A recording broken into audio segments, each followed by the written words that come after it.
Не было этого было. Здесь надо звук выключить с микрофона. Убрать или... Да, выключить звук с микрофона. Сейчас.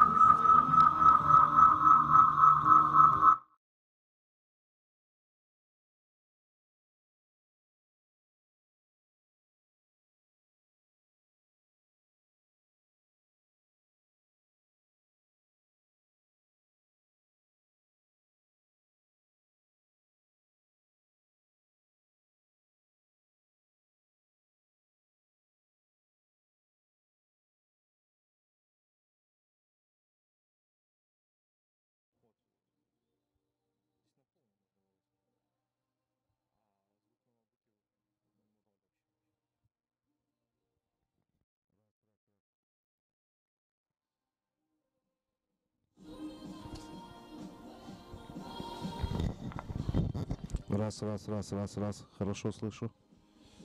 Ну что, там есть звук в трансляции как? Сейчас еще поговорить. Да, есть. Хороший? Ну, не знаю, как хороший.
first day. You and me are thrifty, so go if you need to look the bag and a fill up the plate. We talk for hours and hours about sweet and sour and how your family's doing okay. And leaving you in a taxi, kissing the backseat, tell the driver make the radio play. And I'm singing like, girl, you know I want your love.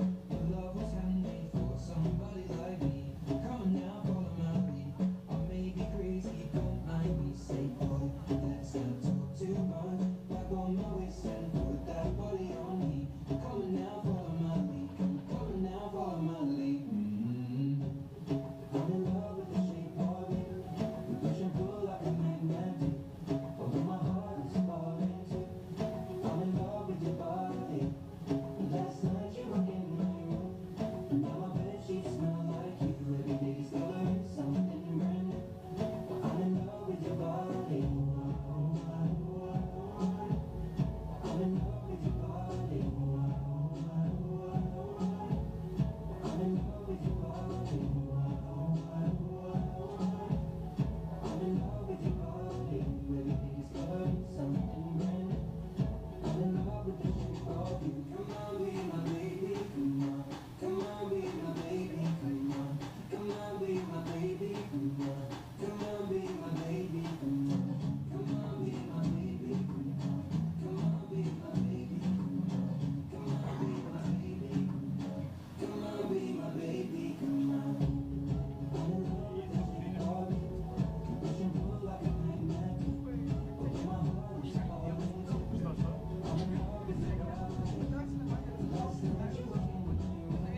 Now my bedsheets smell like you. Every day discovering something brand new. Кашик рано. Нет, что было прикольно. Нет, нам звонили, чтобы я должна стоите. Я так понимаю, что они не хотели звать. Поэтому я понимаю, что у вас там график. Я говорю, Лена, возвращайтесь. Вот за стадион зашли. Пускайте там сколько хотите всего. Алло. А чай там есть?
Там на микрофоне, наверное. Кого ты приехал сюда? Кого ты приехал? Нет, наверное. Наверное, по футбольным матчам европейским.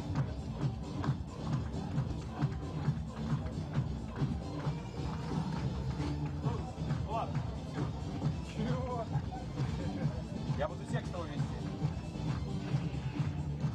Олег. Я Господь.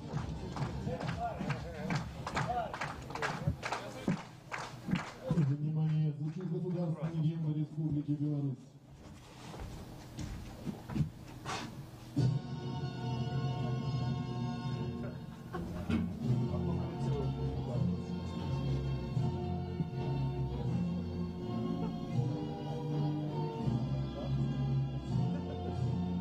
Наши болельщики.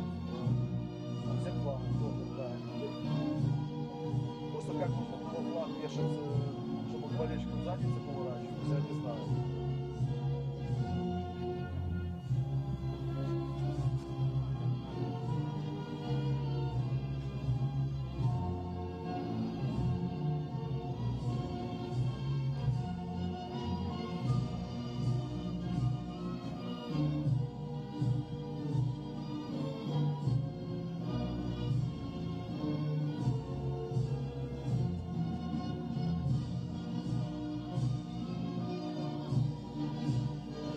Только один судья правильно стал.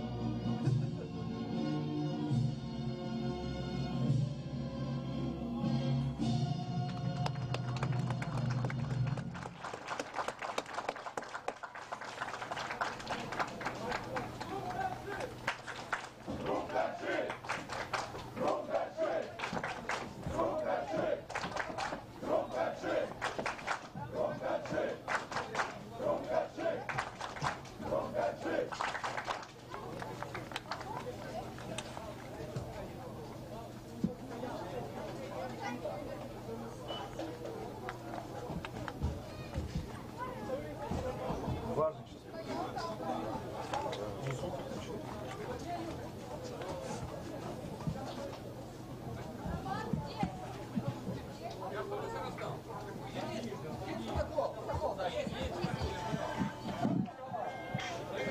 Алло. Алло. Протокол дайте кто-нибудь. 4 протокола. Так вот с под крышей не больно. Да. Чего? Сам что? Зачем тебе протокол? Здесь есть. Здесь есть. А, есть, да? Дайте мне микрофон. Объяви же нужно по стадиону. А на камеру кто будет говорить? А кому нужно протокол? Давай, давай. Пускай другой Да, меня все Ну, уже надо заявку. Я иду, комментирую.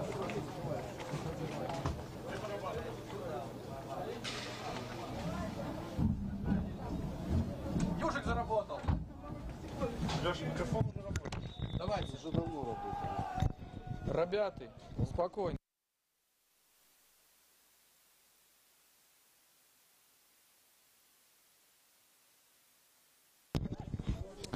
Раз. Всем привет. Сегодня играем 30-й тур, последний матч сезона.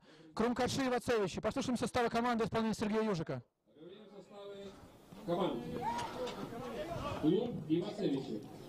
Ух, опасный удар Баскакова буквально на 27-й секунде. Максим Кожедук. Номер 22.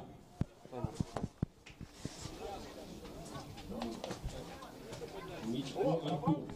Забыли опять мы запустить таймер. Все как обычно, короче. У Крумкашах ничего не меняется.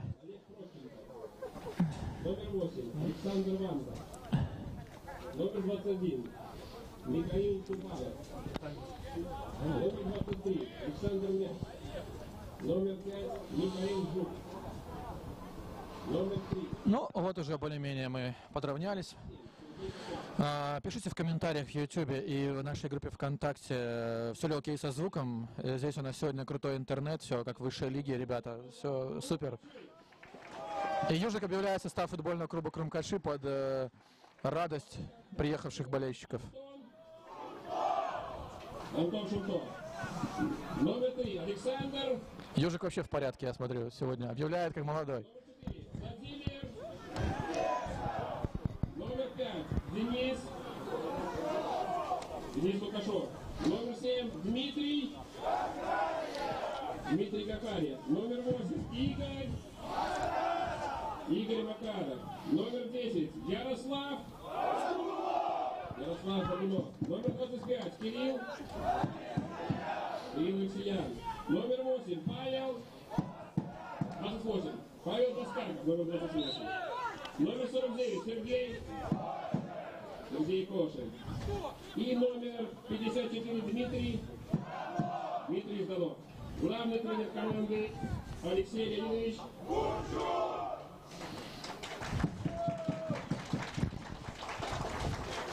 Вот так вот. Главное, чтобы Сергей сейчас не забыл объявить состав соперников на радостях. Помощники Дмитрий Король, Николай Казак. И судья Николай Васько. Инспектор Валерий Петрович. Вот мне подсказывают, что объявлял я уже состав Ивацевича, но я вам его рассказывать не буду, потому что у меня нет протокола. Будет исполнять стандарт с фланга Павел Баскаков. Сегодня шумно в Октябрьском, много болельщиков приехало поддержать Крумкадше, очень приятно играть при такой поддержке. Весь сезон команда играла с болельщиками, так что Богунов опять Рабоны пытается второй матч подряд что-то исполнить. В прошлом матче была подача в штрафную, в этот раз пробивал, но не очень сильно, и поэтому мяч застрял в ногах у защитников Ивацевича и отбились гости наши сегодняшние. Вы знаете, матч сегодня номинально является хозяевами Крумкадши, при этом он проходит не на Арцоре, БГУ, где мы привыкли проводить домашние матчи в этом сезоне, а в поселке Октябрьский Смоленического района, это там получаса езды от Минска. Все дело в том, что все матчи должны начинаться в одно время. В первой получилось последний тур сегодня и во второй лиге, поэтому заняты большинство стадионов в Минске, Динамо и футбольный клуб Минск не рассматриваем. Вот опасная обрезка Дмитрия Жданка. И 2 в 3 выходит Ивацевич. Хорошая передача и удар. Очень неточно, очень высоко. Но опасна была атака. Могли гости как-то более креативно распорядиться мячом. А еще там показывают боковые вне игры. Поэтому даже если мяч попал в сетку, мяч бы не был засчитан. Но вот так вот обрезался Жданок и опасно убегали Ивацевичи. Так вот, могли бы мы провести матч на Арцоре, но если бы не Энергетик, который в первой лиге завершает сегодня сезон, команда Анатолия Юрьевича вышла в высшую лигу, с чем мы ее поздравим. Вот так вот Кошель прессинговал вратаря Ивацевича и заставил его ошибиться, мяч выбить за боковую. Ну что, наверное, расскажем вам о составе нашей команды в сегодняшнем матче. Просто сегодня Dream Team какой-то. Ах, Богунова задерживают за руку и штрафной. Да ладно, не ставишь штрафной! Все понятно, почему, в принципе, арбитр во второй лиге. Такие, ну, как бы было заметно, что цепляли Богунова за руку, и странно очень было, что, ладно бы там мяч остался у Крумкадшева, можно было понять, ну, подача, и опасно, в последний момент успел защитник выбить, и Кошель уже готов был завершать атаку. Вот так вот сюда Крумкадшева начинается этот матч. Так вот, ну что, по составу, кто не смотрел состав нашей группы ВКонтакте, который мы любезно раздали за 10 минут до начала матча,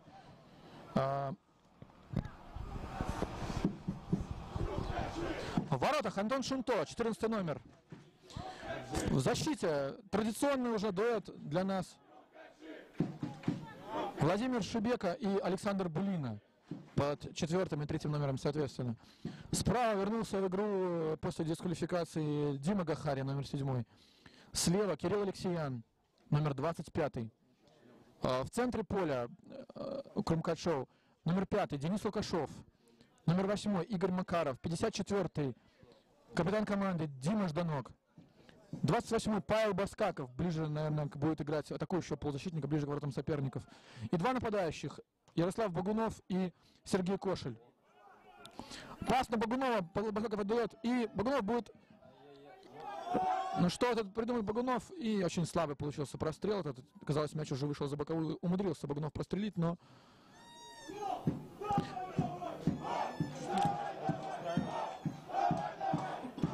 Как я уже сказал в начале трансляции, очень много болельщиков приехало поддержать Крумкачи на этом номинально домашнем, но в принципе выездном матче. Вот играем мы в Октябрьском, это поле, основное поле команды высшей лиги Смолевичи и поле команды второй лиги Смертотранс. Играли мы уже на этом стадионе в этом году, когда аж во втором туре в апреле одержали победу 1-0 над Смертотрансом.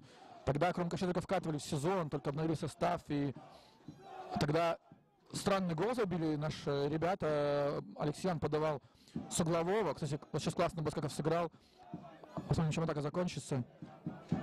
Штрафной 3 человека. И будет Лакшов подавать. Можно бить. Немножко как-то неизграбно сыграл. Кажется, это был Жданович.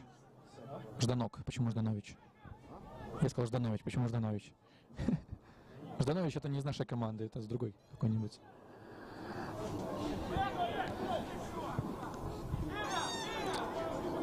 Так вот, играют на этом поле. Ого, какая передачка!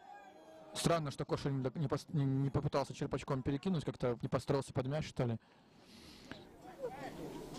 Очень много владеет мячом Крумкачи с самого начала матча. Ну, посмотрим, что это к этому, что приведет к этому. Здесь Крумка внизу нам раздает аплодисменты и поцелуи всем приехавшим болельщикам. Отмечаем не раз наши ребята в своих комментариях после игр, что очень приятно играть в этой атмосфере, когда много болельщиков приезжают поддержать команду на выезде и дома. Ну, вот сегодня, наверное, что-то около 100 человек или больше приехало поддержать команду. Был полностью забит болельщик. Бесплатный автобус, который организовал клуб для болельщиков.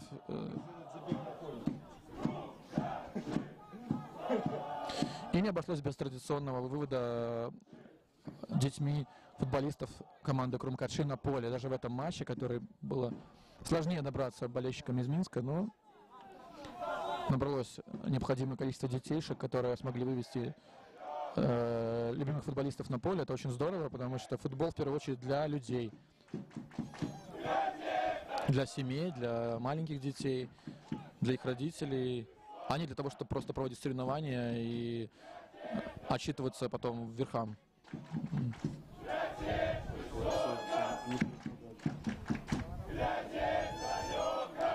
Много атак пробует провести через Кирилла Алексеяна, но при этом пока подачи не доходит до адресатов. Жданок меняет фланг, пытается забросить на Гахари. И вот может получиться контратака Ивацевичей. Белина молодой этот защитник, всегда первый на мяче. Подающий надежды. Я знаю, что Людос Румбутис уже присматривается к Белине. Спрашивал, сколько ему лет, но мы пока не ответили. Пытаемся с документами там намутить.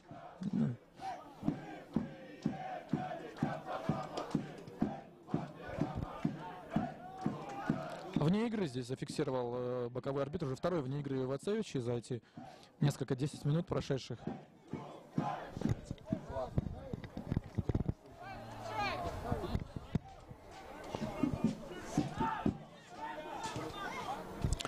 Очередной перевод на фланг Алексеяна. Там Кирилл не очень удачно обрабатывает мяч, но остается он у Крумкачева, потому что защитник правый Ивацевичи выбивает мяч в аут.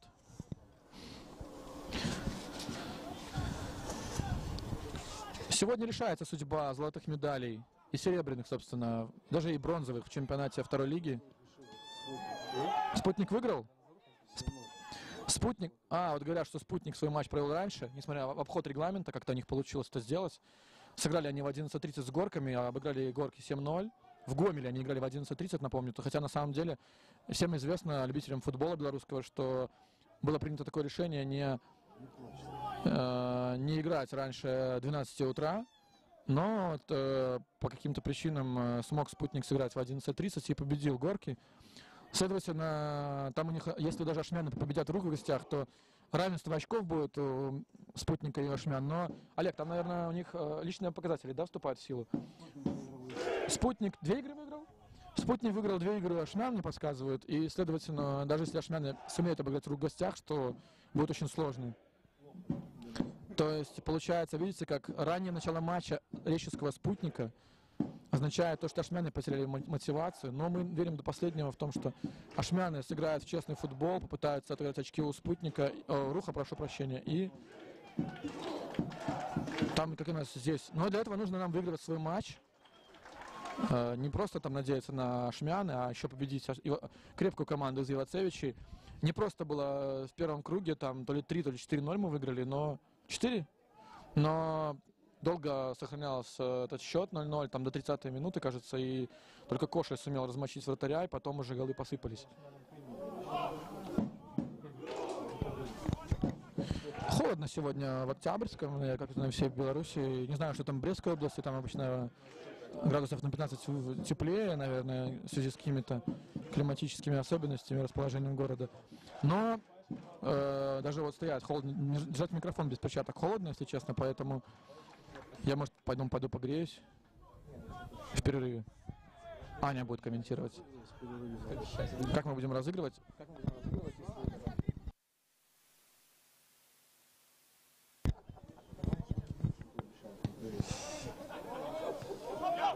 Хорош. Ох, Богунов.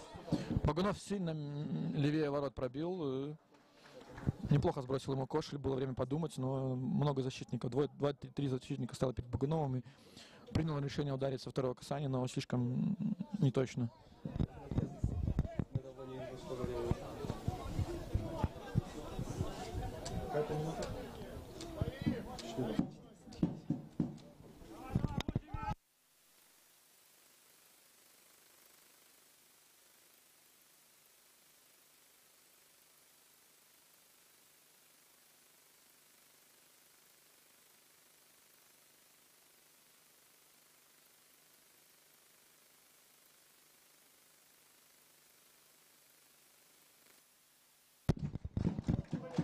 Ну-ка, подает, опасно, очень опасно было, и Лукашов не поборолся, там, наверное, ему казалось, что мяч должен был остаться у вратаря, и не поверил он, что пропустит. Ну, грамотно ставит корпус защитника из Ивацевича и дает мячу уйти за боковую.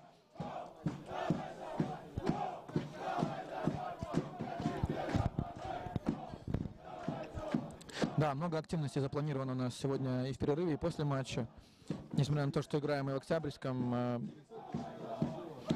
необходимо нам будет сначала провести розыгрыш. Наши добрые друзья и старые партнеры, надежные партнеры из компании Prestigio предоставили для розыгрыша среди верных болельщиков смартфон и планшет этой компании. Очень приятно, не первый раз разыгрываем мы смартфоны среди болельщиков. Это, как правило, очень хорошая традиция, и люди очень радуются как и участию, так и победе. Так вот, среди тех, кто купил абонементы и приехал на этот матч, абонементы на этот сезон Крумкачев, мы разыграем смартфон Prestigio. А среди тех, кто собрал все билеты на домашние матчи Крумкачев в этом сезоне, а для этого там просто фишка была в том, что кто не знает из вас, собирали люди картинку, получается, мы сфотографировали команду во втором туре как раз таки здесь, в Октябрьском, сделали из нее мозаику, и каждый билет отличался друг от друга, то есть на билетах были сами футболисты. И тот болельщик, у кого получилось собрать все там билеты, он получал картинку собранную. Если у человека нет одного билета, то картинка, соответственно, не складывается. Вот среди тех, кто собрал все билеты, ходил на все домашние матчи, мы разыграем в перерыве планшет от компании Prestigio. Это было условием заявлено с самого начала сезона. Вот, такая вот классная штука. А еще после игры, конечно же, в любом случае отметят наши футболисты со своими верными болельщиками выход команды. Опасный момент у Богунова. Ох, какой удар, блокирует футболист Ивацевичей. Ну, было много времени для того, чтобы подумать Богунову. А сейчас уже контратака может получиться, но прессингуют высоко Крумкачи, не дают игрокам Ивацевичей вывести мяч за центр поля, но не удается Крумкачам отобрать мяч. В Берлине.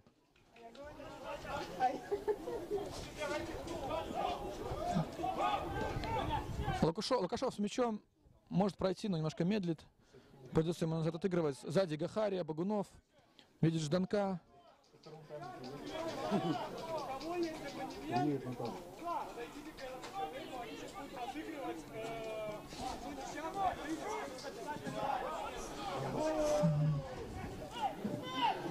Опасная атака, может быть, Гахария, ну!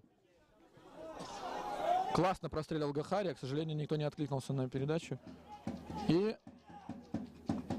Вова Шибек успевает постраховать, чтобы не было контратаки, но мяч оказывается у вратаря Ивацевичи.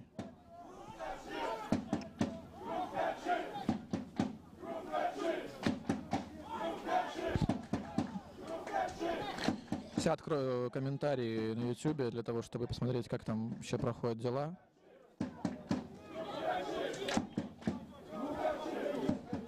Что вы там пишете мне из хорошего?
Ну что, я посмотрел, ничего мне не пишете, там мало ли людей смотрит наш онлайн, видимо, даже дома холодно смотреть футбол сегодня.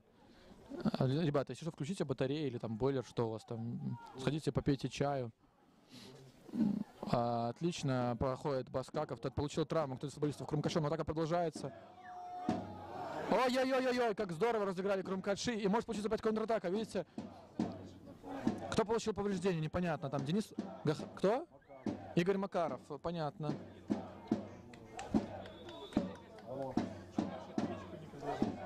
На вышке.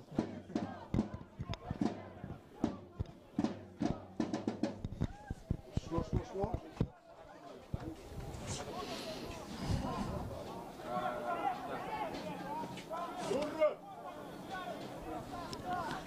Пауза у нас в игре, там оказывают помощь Макарову. Нет, вроде поднялся, все в порядке. Наверное, как бы не очень много людей смотрят трансляцию, потому что все, кто мог сегодня просто встать с кровати, приехал сегодня. Попрошу сейчас нашего оператора Дениса показать болельщиков, чтобы было понятно, сколько людей приехало. Вот так вот, видите, плотненько сегодня на Октябрьском, на центральном секторе заводят болельщики кричалки в поддержку нашей команды. Несмотря на то, что, знаете, где-то я, наверное, и рад, что сезон заканчивается, а не нужно будет играть до 2 декабря, как в высшей лиге. Это единственный момент, который радует, связанный с высшей лигой и Крумкачами.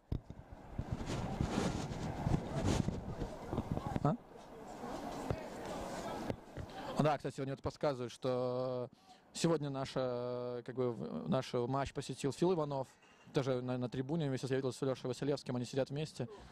Вчера Фил забивал Слуцку в высшей лиге за Динамо, на стадионе Динамо, а сегодня приехал поддержать свою бывшую команду Крумкачи. Очень приятно, болельщики были очень рады его видеть, сделали фото, селфи.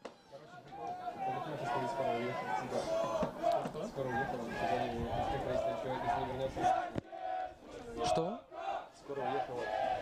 Что? Чего? Чего? Это плохо, да? Ну да. Он сказал, если не вернется скоро, 3-0 будет? А почему не уехали? Прикольная ситуация у нас здесь сложилась. Скорая помощь уехала, может, на вызов или куда-то, и поэтому возникли вопросы инспектора матча. Ну, слушайте, это мы не дома. Технически мы играем дома, но все-таки Организационный момент связан, наверное, с Смолевическим районом и администрацией. Ну, непонятно мне, почему такие вопросы вообще возникают. Часто бывают такие всякие странные ситуации вообще в белорусском футболе. Когда там, не знаю, скорая не приезжает там на матч или что-то еще. То есть бывает переклеивают, ну это уже не первый раз, и мы так делали в свое время. Там переклеивают фамилии или номера на футболках. То есть много таких историй можно набрать. Там таких для трибуны целый прям пласт историй. Занок как остался на ногах и здорово подстраховал 21 номер Ивацевича. Похоже на номера, они такие, как у нас в прошлом году были, да, у Ивацевича? Опять через Занка разворачивают атаки Вороны. Занок Макаров. Очень много атак через Кирилла Алексеяна. Не знаю даже, почему Гахари не задействует. Может, такой план, чтобы Гаха в порядке был сегодня. Ну вот мяч у Гахари как раз таки. А он переводит обратно. Видите, я пытаюсь Крумкаши широко развести, для того, чтобы довести момент до удара. Алексеян очень просто в порядке. Гол! 1-0! Открывая счет Ивацевич, забив свои ворота. Ярослав Багунов напугал защитника и просто мяч отправился в ворота гостей. Ну здорово завершил этот парень. Если будет играть в следующем году, мы позовем его на сборы. Не, на самом деле очень жаль, что так произошло с командой Ивацевич, которая неплохо оборонялась в первые 23 минуты этого матча. Но это футбол. Багунов находился в опасной близости от ворот, и защитник просто пробил в девятку, и мяч из штанги залетел в ворота. Открывает счет Крумкаши, и это здорово.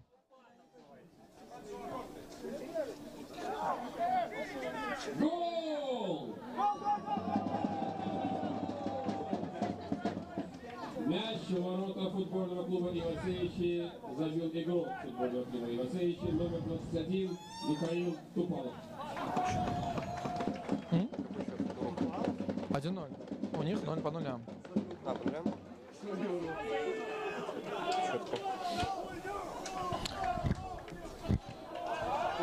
Что отвечали? Тупалов. Фамилия его? Благодарят болельщики защитника Тупалова за этот автогол. Ну, не думаю, что стоит прям так злорадствовать, потому что всякое бывает в футболе. И теперь Ивацевичам нужно отыгрываться, идти вперед и посмотрим, как они с этой задачей справятся. Команда организованная, много очков набрали в этом году, занимает место в середине таблицы. И вот видите, как здорово. Я вот сейчас только Жданок подстраховал, или там Вова Шебека, не могу отсюда рассмотреть. Вот так вот, счет 1-0, ведут Крумкаши, там, правда, на табло написано Смолевичи, но это не пустая, не выводит вас в заблуждение, просто это домашний стадион, как я уже говорил. Команда высшей лиги Смолевичи, хочется очень сказать Смолевичи СТИ, но приставка уже отклеилась от этой команды с момента выхода в высшую лигу. И сохранил мяч Гахари, отличная передача. Подтолкнул Кошель немножко 23-го номера Ивацевича. То есть такое ощущение сложилось, что, смотрите, как Багунов мягко оставляет мяч Баскакову. Баскаков отлично проходит. Сколько там? Троих он проходит. Просто здорово бьет Паша Баскаков. Очень хочется, чтобы сохранил мяч этот парень. Ничего себе, что они творят, просто какие-то бразильцы на поле. Видел одного болельщика с бразильским мячом, но не думал, что так быстро мы придем к такому футболу в Октябрьском. И Макаров просто едва не ошибся, но успел. Заставляет Вова Шебека вспомнить молодые годы Александра Булину здесь, как бы. Поджимает Ивацевич и не дает возможности.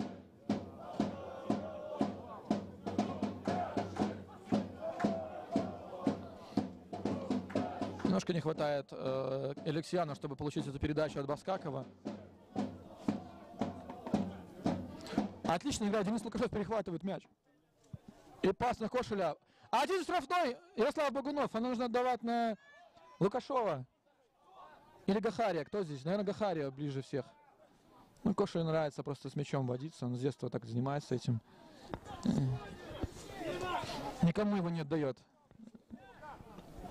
Сам мячи у нас на вес золота, поэтому Коша не хочет отдавать никому. Багунов едва с Баскаковым они не разыграли этот мяч. Очень два техничных футболиста. И Лукашов обыграл номер 3-го. Не могут, как Ивацевич, вывести мяч.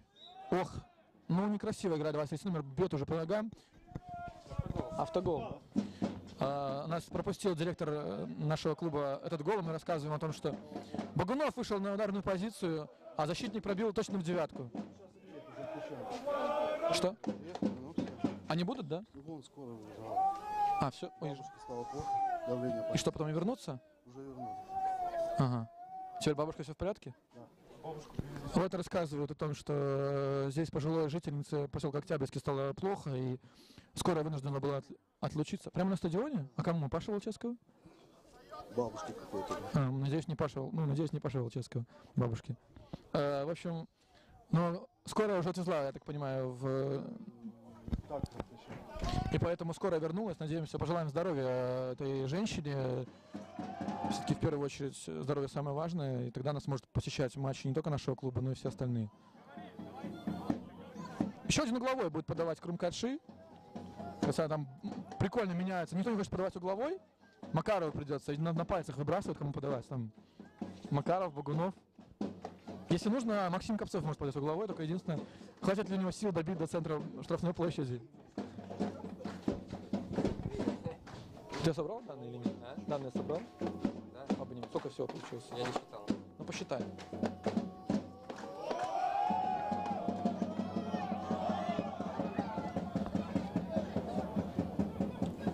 Смотрим мы, как играет Рух. Там 27 минут прошло, счет не открыт 0-0. Это результат, который выгоден Крумкадшам, но там еще только начало матча. То есть, по сути, 30 минут прошло. Мы ведем. Все в порядке. А? Рух любит в концовке забивать. Или что-то еще, мы не знаем точно. Но нам всегда очень интересно было, как команда. Что? Пока Крумкадши на первом. Да, да. Прямо сейчас в таблице онлайн Крумкадши занимает первое место в чемпионате, Рух на втором месте. Это 1 очко отрыва. И отличная передача Антона Шунто, как видит поле. Пантера. Просто прекрасный перевод Багунова на Алексеяна. Но немножко задержались. Может быть, подача. Макаров с мячом. Опять будет разворачивать. За ним Макаров, Баскаков. Смотрите, Баскаков посмотрел в одну сторону. Ай-яй-яй, еще раз. Вот очень много, под удар Багунова бросаются защитники. Багунов прессингует, но подсказывают болельщики Крумкадшам, где находятся ворота соперника, для того, чтобы они не забыли. Но атака все равно разворачивается через Андра Блину.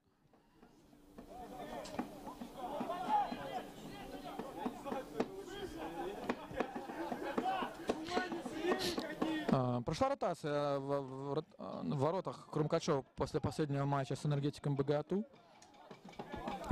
Если в прошлом матче Вова Лойко стоял. 3 последних игры разные вратари. Да, подсказывают мне, что 3 последних игры разные вратари играли за Крумкадши. Багунов немножко не успел, и я думаю, даст защитнику мячу уйти за боковую.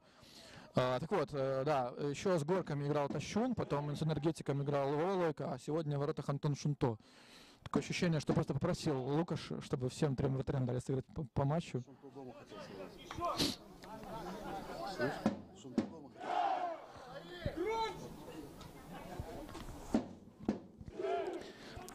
30-я минута у нас уже закончилась.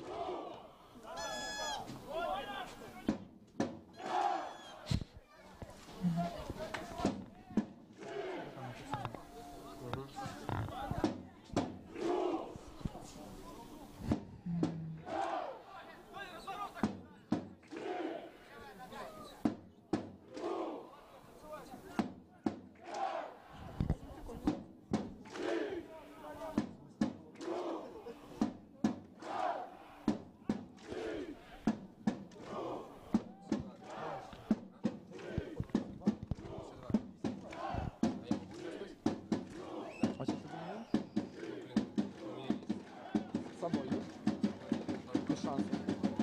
Ты работаешь. Нет, серьезно. Лео, тогда разобрались мы, какое количество болельщиков будет участвовать в конкурсе. Аж 52 человека с абонементом приехали сегодня на выезд. Таким образом, любой из них сможет выиграть смартфон. Только один человек сможет выиграть, но вообще шанс есть у любого. О, как Кошель бился! Очень красиво. Подработал мяч правой ногой, левый удар перебрасывал, но вратарь здорово сыграл. Даже жалко его в этом пропущенном голе, который был забит Ивацевичем в свой ворота. Макс Копцов в порядке, сразу подает мяч на угловой Макарову.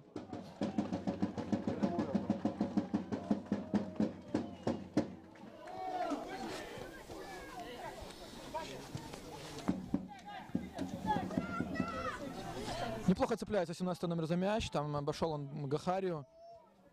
Подтягиваются два его партнера, там уже 5 Крумкачев в защите. Очень хочется, чтобы быстрее возвращались наши ребята, может быть, пас на фланг.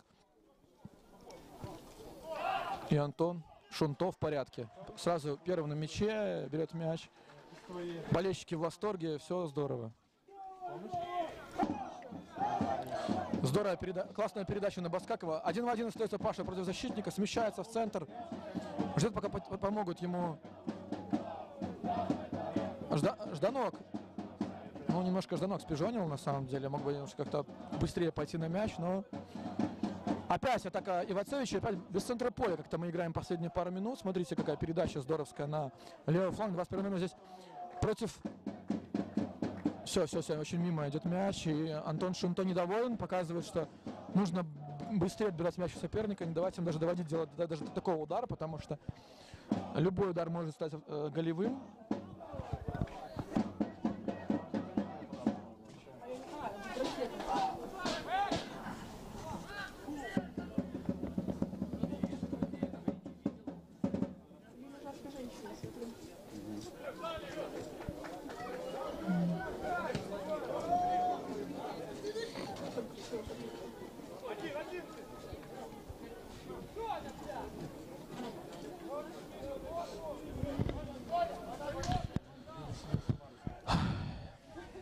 Так, выдыхаю я, смотрю на матч.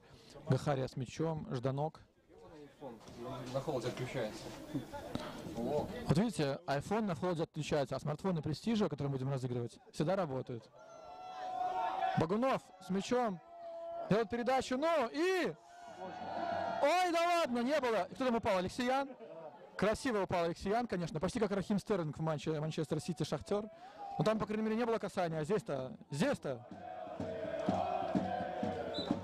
И вот уже нарушение правил Крумкачами. А арбитр... Что он делает?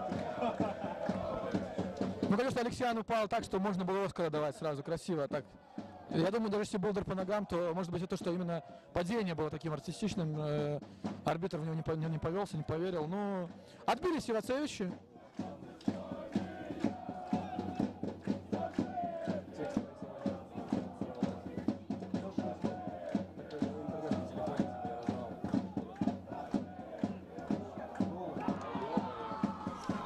Пропустили гол Крумкачи, я засмотрелся тут смартфон и вот так вот.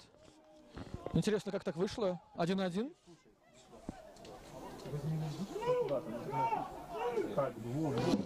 Интрига в этом матче жила.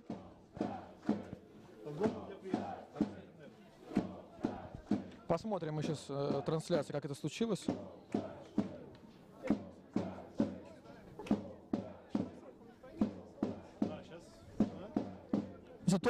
Только случился этот эпизод у ворот Ивацевича, не поставил пенальти арбитр в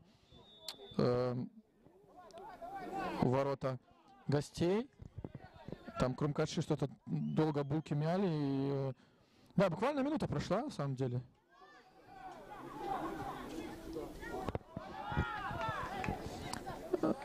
Есть возможность у всех, кто смотрит трансляцию на YouTube, посмотреть повтор этого гола забитого. Сейчас я увижу, наконец, потому что пропустил. Гол команды Крумкачи забил номер 17 Дмитрий Инвест. Вот так вот, 17 номер отличился у нас. Хочется, чтобы Крумкаши чуть-чуть активнее играли. Там. Ты видел гол? Смотри.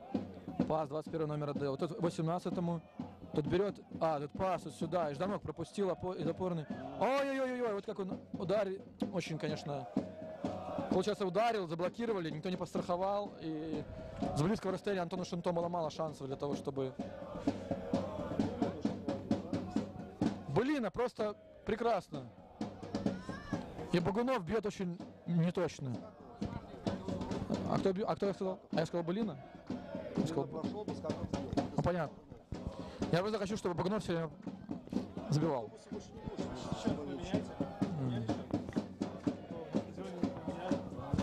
Да, на стадионе не поменяли счет, вот так вот.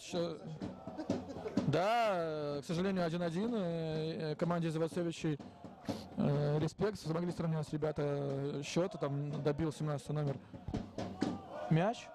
Еще много времени Крумкачев для того, чтобы выйти снова вперед, но нужно прибавлять по игре.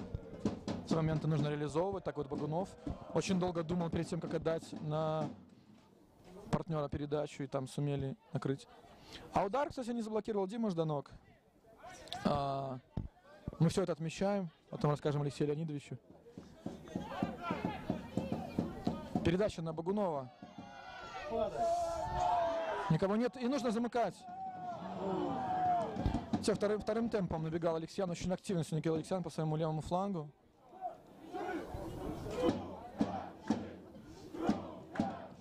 Опять Алексей с мячом.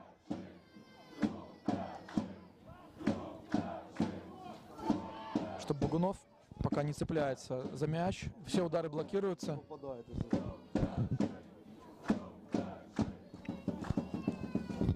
Спокойно вратарь Ивацевичей забирает мяч в руки. Очень быстро у нас первый тайм проходит, может потому что холодно на стадионе. 7 минут осталось до конца первого тайма и будет, может, минутка добавлена.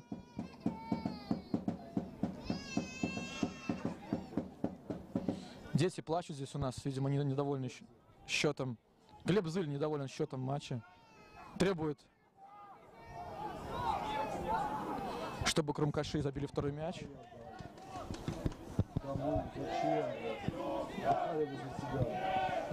Антон Шунто выбивает мяч далеко вперед, совсем не точно. И может опасная атака получиться. Вот видите, потерял мяч Шунто и забирает сам. Показывает. Что? Что? Василевский закончил карьеру. Кто? Василевский. Закончил? Когда? Когда он сыграл последнюю игру за Крумкачев. То есть ты шутишь? Не, мне все интересно. А что он стригся тогда?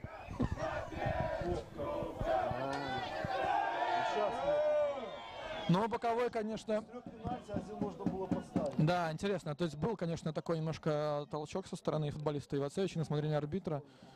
Ну, сложно сказать, смотреть на повтор, но... Не хочу. Телефоне повтор. Холодно. Я просто тоже хочу телефон. Судья просто тоже хочет смотреть повторы на телефоне, сидя дома. На телефоне престижно. Или на планшете.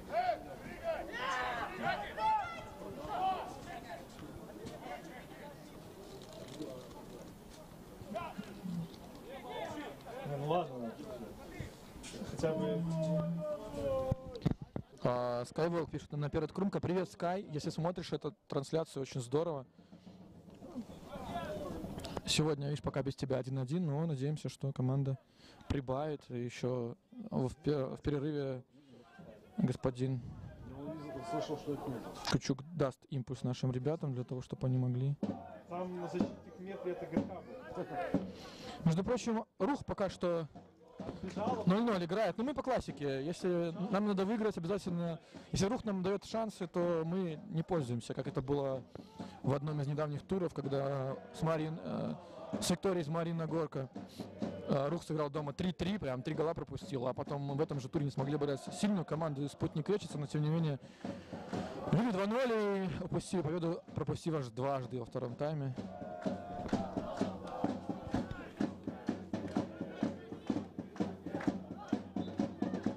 Наконец-то арбитр увидел фол со стороны футболиста Ивацевича. Очень долго мы этого ждали.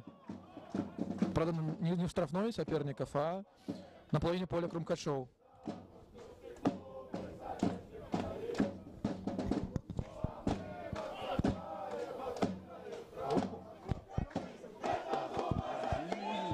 О, неужели? И руки разводят. Желтую карточку получает третий номер Ивацевич за то, что свалил против Ярослава Багунова. Точка Булина, кстати. И точка Булин далековато до ворот, но Булина уверенно берет мяч в руки и говорит: дайте я. Дайте дяде мяч, он говорит.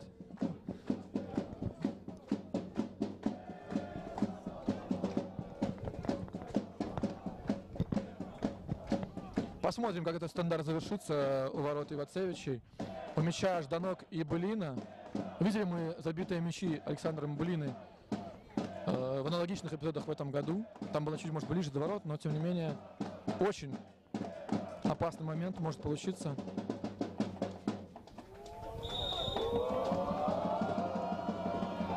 Прямо в руки вратарю, там никто не набежал до вратарской и не успел подставить ногу, руку, другую часть тела. Опять 21 номер убегает, и Булина не успевает подстраховать его. Третий номер убегает. Опасная атака, может быть. 100% момент у Ивацевича. Какая минута? 43-я минута. А ты запоминаешь, Денис? А? Ты запоминаешь или как? Нет, я просто... Да. Я просто не вижу, мне показалось 46 минута. Думал, сколько добавить. Видите, Ивацевичи после забитого мяча пришли в себя, не дают уже Крумкачам так много атаковать. А Крумкачи явно ждут перерыва и разговора с Алексеем Кучуком. Для того, чтобы он какую-то корректировку произвел и...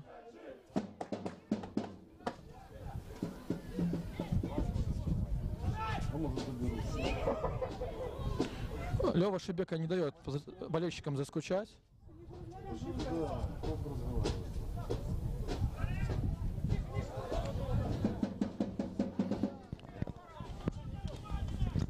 Лёва знает, что болельщикам холодно, так он не дает заскучать, там, финтит, там.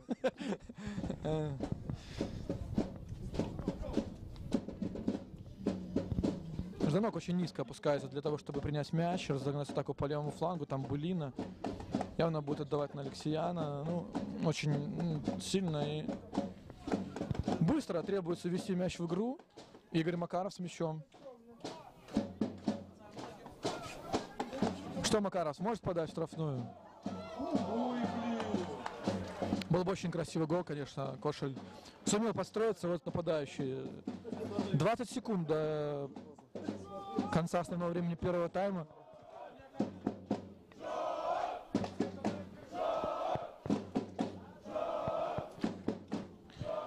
Минутку добавит, да, минутку добавляет главный арбитр, который не назначил в первом тайме аж, ну, 3 таких интересных момента в ворота. Гол забил Рух. Так что прямо сейчас Рух вернулся на первое место. Ну, тем не менее, 43 минуты забить не могли. А что, забили? Да. Думаешь, есть какая-то закономерность? Они берут из сбора.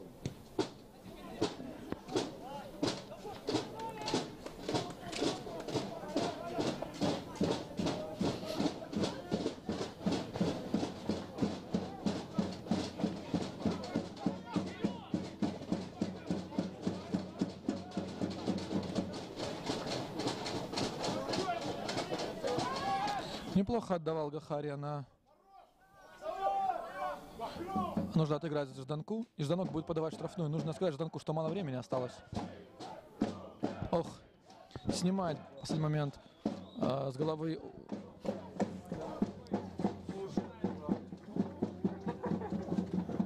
И у нас перерыв, ребята. Пойдем разыгрывать смартфон и планшет от Prestigio. Отдыхаем вместе с вами.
Леша! Леша! Давай!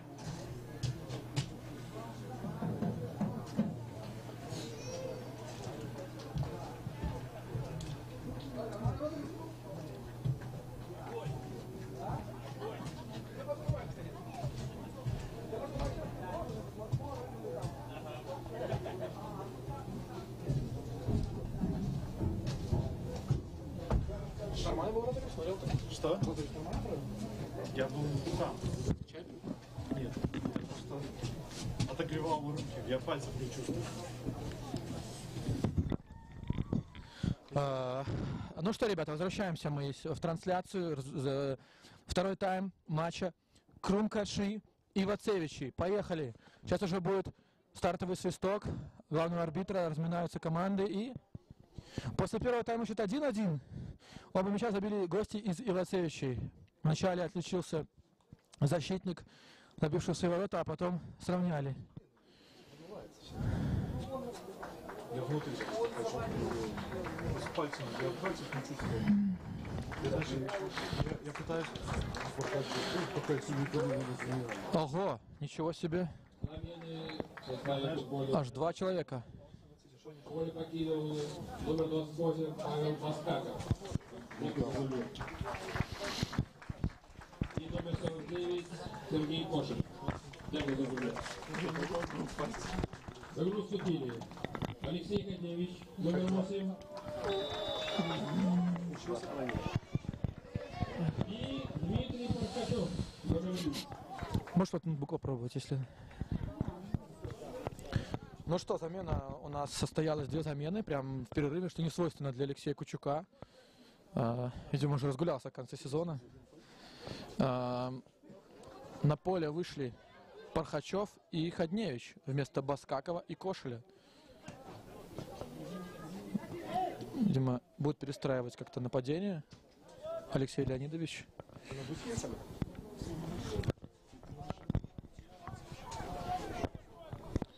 Вот.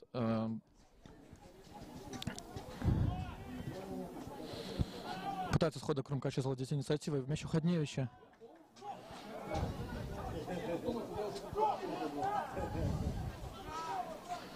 Просил Жданок, чтобы Ходневич быстрее мячом распоряжался, и здесь это подействует. Ну, только Леша вошел в игру. Один из лучших бомбардиров нашей команды в этом году.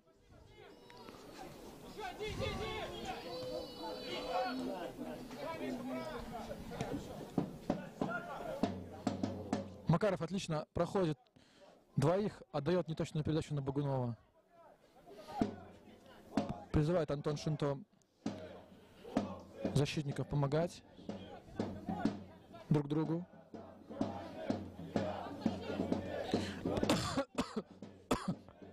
Помню, что 22 номер этот вот в первом матче команд в первом круге очень много хлопот достал Крумкашам, несмотря на то, что счет был 4-0, но активно атаковал, даже выходил там на ударные позиции. Бехария просто в порядке. Жданок что-то сегодня не первый раз уже в центре поля как-то не понимают друг друга. Вроде неплохо отдавал Гахария, но Жданок не поверил, и мяч остался у Ивацевичей. Едва Пархачев мяч не перехватил.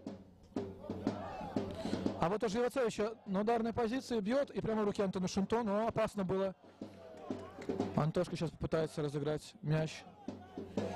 Опять атака начинается через Жданка. Богунов заметно выдвинулся назад.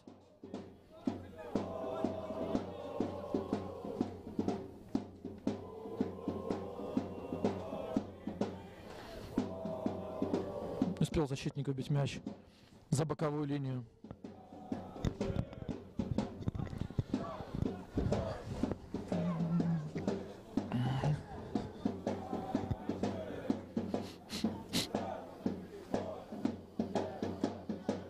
Ходневич мяч сбросил, там едва вратарь не добрался, но защитник успел убить мяч за боковую.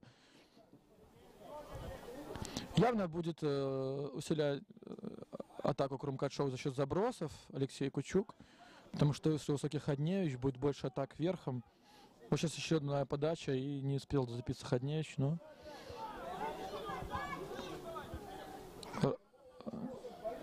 Через Былину не рискует вперед играть Жданок с Макаровым.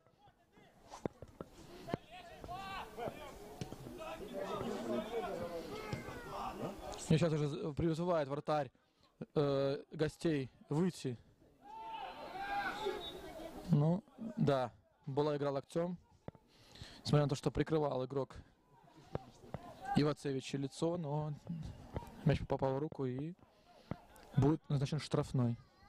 Александр Былина подходит, исполняет стандарт, а позади остается два футболиста. Это Гахария и невысокий относительно других игроков Лукашов. Хорошо выбили, между прочим, Ивацевичи этот мяч. Так, с первого касания они стали обрабатывать там.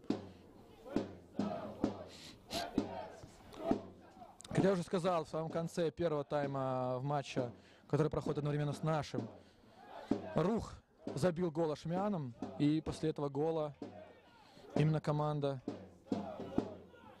Андрея Загмантовича вернулась на первое место в турнирной таблице, тем более Крумкачи пропустили от Ивацевича, следовательно, нужно обязательно выиграть Крумкачам для того, чтобы бороться за чемпионство в лиге.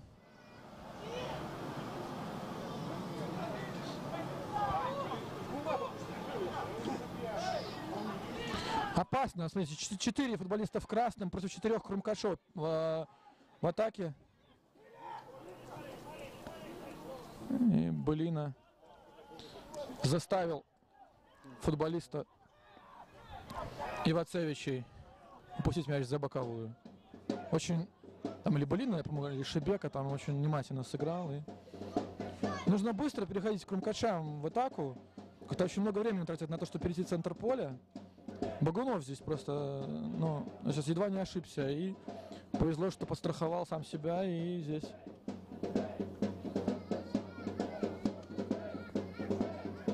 Очередная неточная передача. Они могут дать Крумкачу как-то последний пас отдать и дает возможность Ивацевичам развить свою атаку. Очень много футболистов в атаке. Мяч у Богунова. Вот опасно может быть. Перебирает Ярослав. И очень неточно. Довольно много времени было для того, чтобы подготовиться к этому удару. Но совсем выше ворот мяч полетел. И счет остается прежним, 1-1. 50 минут сыграли команды.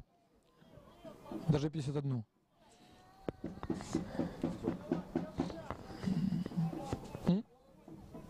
Все и то.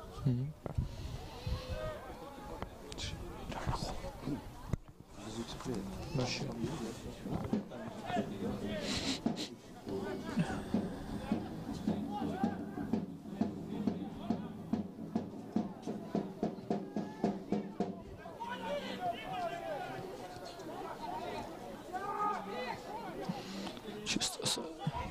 Странно, что 14 номер не развернул там атаку на другой фланг, просто спиной стоял и не увидел. Теперь мяч, может, вылетает в огород кому-то. Максиму Копцову опять придется кому-то бежать домой и проситься пустить в огород. Здравствуйте, дяденька. Пустите. Там мячик залетел. Ну.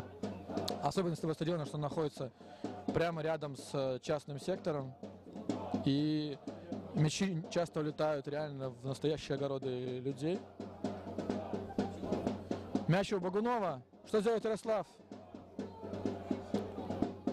Вроде бы ошибся, но да, там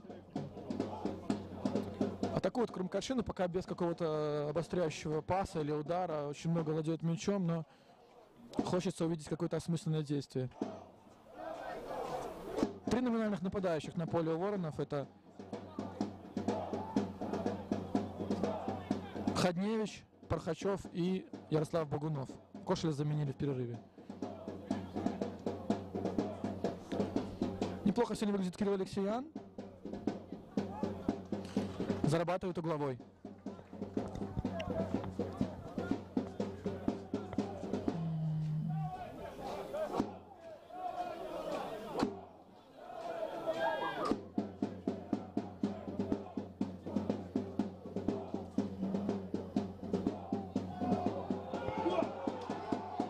Забивает Курмхадши. Жданок забивает или кто?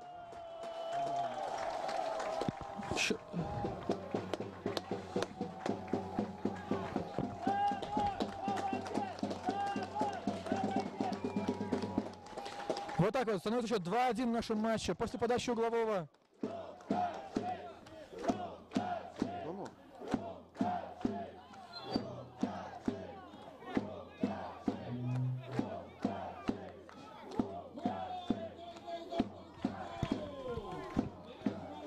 Так вот, смотрим повтор эпизода, когда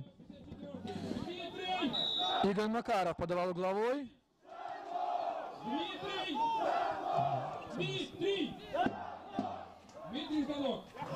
Макаров подавал угловой, и там Жданок с отклонения просто сразу же опередил своих защитников и вывел свою команду вперед.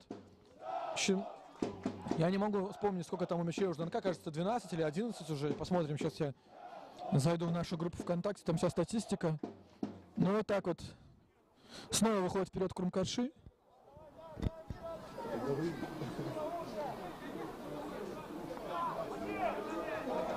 Для Жданка это 13-й точный удар в сезоне. И что там, пенальти или штрафной? Опять главный арбитр не хочет ставить упорный мяч на 11 метров. Но нарушение, там врывался Прохачев в штрафную, ее завалили нашего нападающего. Табло опять не поменяю. На табло опять не поменяю еще.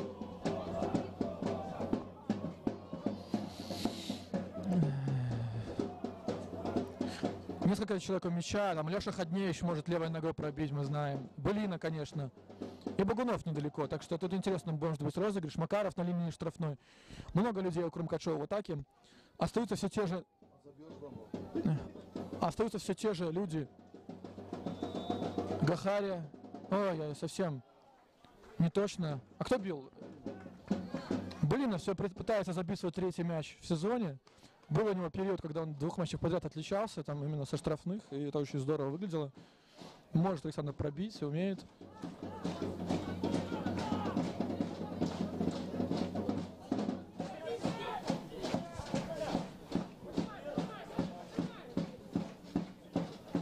Здорово играет Александр Былина, по-моему, получает повреждение. Там отмахнулся, что ли? Отмахнулся, наверное, игрок или что? Или толкнул его просто. Будем надеяться, что с Александром все в порядке. Это очень важный игрок, как любой футболист нашей команды. И...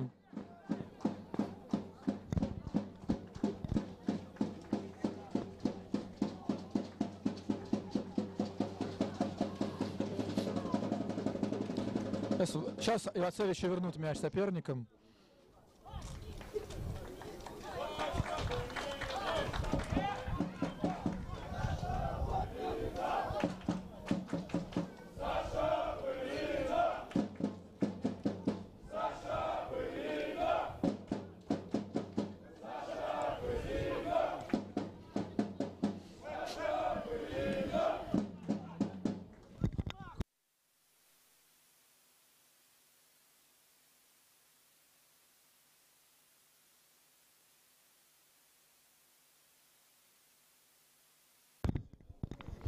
Вон здесь у меня звонят болельщики, которые находятся на стадионе, и говорят, что не забудьте поменять счет на табло, не в эфире, а на реальном табло возле скамеек запасных. Но там просто забыл кто-то это сделать из работников стадиона.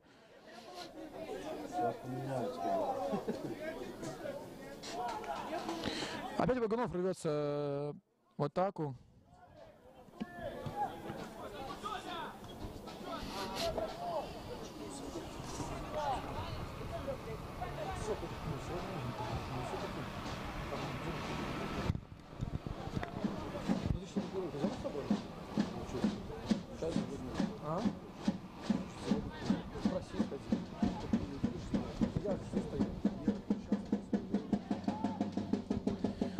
Атака Ивацевича по правому флангу. Навес. И Антон Шунто первый на мяче. Но зачем выбивает на Ходневича? Там никого нету. Там Алексей очень здорово рвется. Молодец. Немножко не хватило настырному Ходневичу для того, чтобы первым быть на мяче и Антон Шунто здорово размотал Ходнич. Казалось мне сначала, что неправильно выбивать мяч, но что, может быть, удар от Ивацевичей.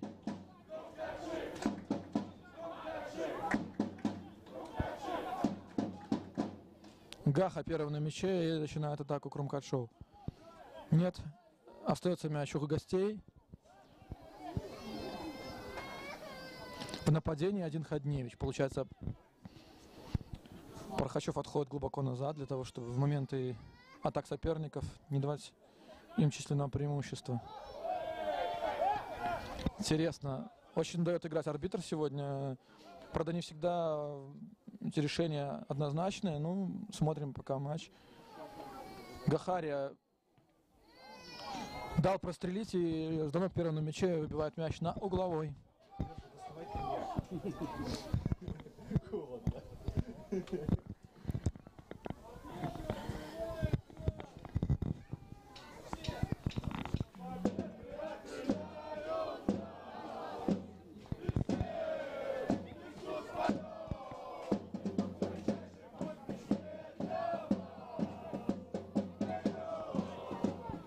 Антон Шунто добирается до мяча, переводит его, но остается атака Ивацевичей. И немножко не хватило Богунову для того, чтобы перехватить мяч. Могли бы втроем убегать, конечно.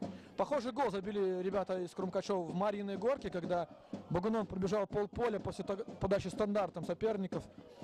Обыграл двух футболистов, отдал на пустые ворота Макарову. И Игорь забил второй мяч той встречи. Могли бы быстрее, конечно, сейчас сыграть, но...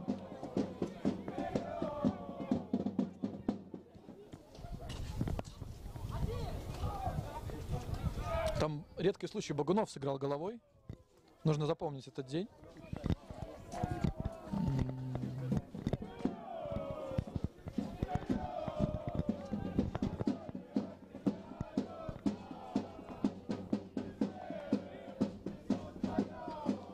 Игорь Макаров с мячом. Продвигается к воротам. Можно нанести удар. Ух! Попадает ровно в баннер каньона. Отдает дан сопернику. Отдает дан партнерам. Нужно минимум 3 раза попасть в баннеры.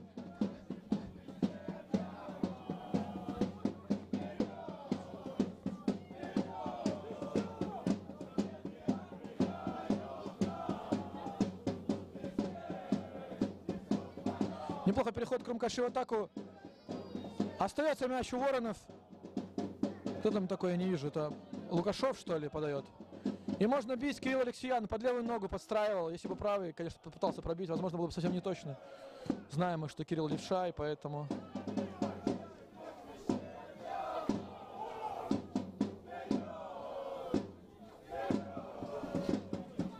Шибек, он с одной стороны выбил мяч, но с другой стороны остался мяч у гостей. И опять атака Ивацевичей через левый фланг, подача, штрафную.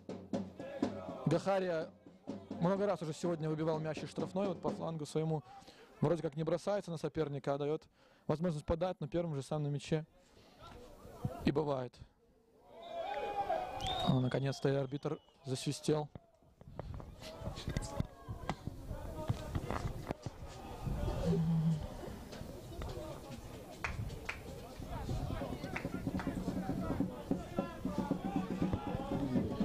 Навес должен быть на Алексея Ходневича. Немножко не хватило Леша, чтобы добраться до мяча.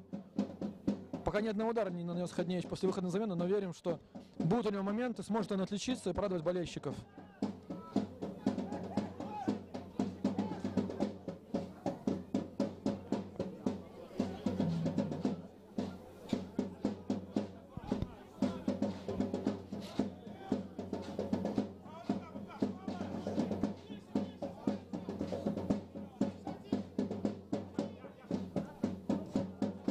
Сразу же отдает мяч после ошибки футболиста Ивацевичи. Но вообще никого нет прям совсем впереди. И разгоняет Лукашов через Гахарию. Опять мяч у Лукашова. Жданок. Неужели нет нарушения? Ярослав Богунов с мячом. Необходимо переводить на другой фланг. А сейчас Ходневич как раз и сделал то, что он отлично умеет. Это подача Алексеяна. Можно завершать. Вот чуть-чуть Алексею Ходневичу немножко точности не хватило. Но пристреливаются наши высокие нападающие. Подача Алексеяна наконец нашла его голову.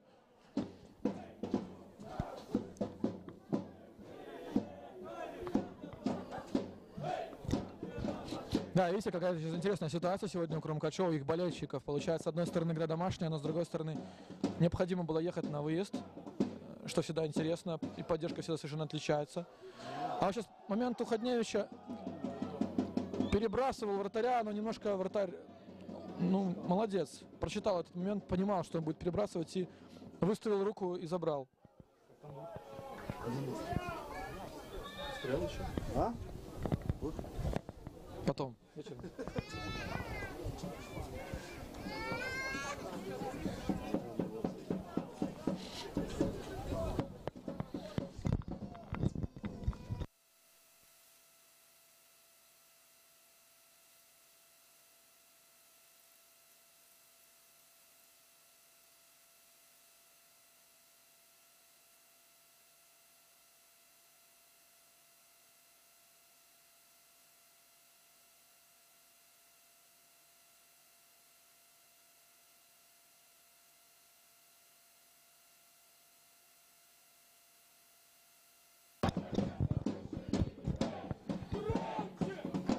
Знаешь, ты когда включаешь, там будет сколько общества уже там. Замена была произведена у гостей. И помощь оказывают вратарю. Надеемся, со здоровьем у него все в порядке. Неплохо этот парень смотрелся и в первом, и во втором тайме. Пару раз нейтрализовал опасные выходы. Да, вот интересно, что помощь вратарю соперников оказывает доктор Крумкачев. Если для вас это удивительно, то для нас нет, потому что часто такое бывало и в первой, и во второй лиге, и даже иногда в высшей. Приходится помогать друг другу, но это, в принципе, нормально. Замена в футбольном клубе Ивацевичи.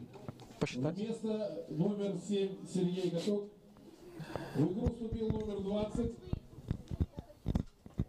Алексей Бахов.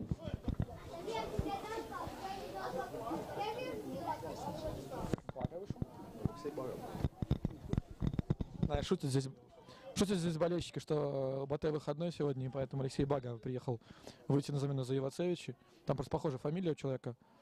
Когда диктор объявлял, очень было похоже на Багу. Вот. Что у нас? 66-я минута закончилась. И Крумкачи, атакуя через левый фланг, Алексеян отдает мяч Пархачеву.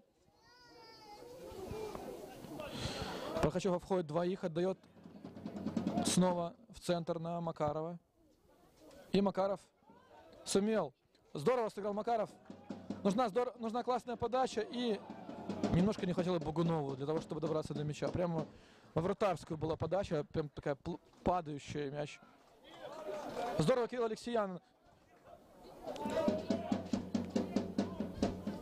перехватил мяч снова, не дал выйти Ивацевичу в атаку.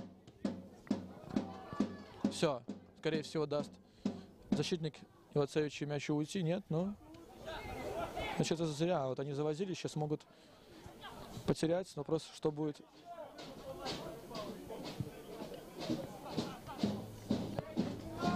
Двужильный Гахария, 29 матчей в сезоне отбегал, пропустил только один, когда в прошлом туре пришлось пропустить ему из-за 4 желтых карточек, но в целом Гаха очень большой объем работы в этом сезоне проделал. Я вам так небольшой секрет открою. Болельщики признали Гахари лучшим молодым футболистом сезона.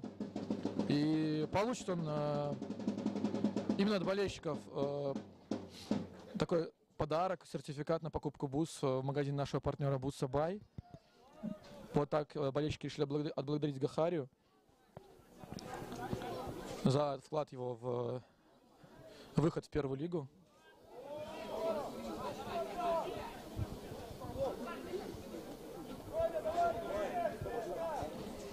Антон Шунто подсказывает из ворот своим партнерам по команде.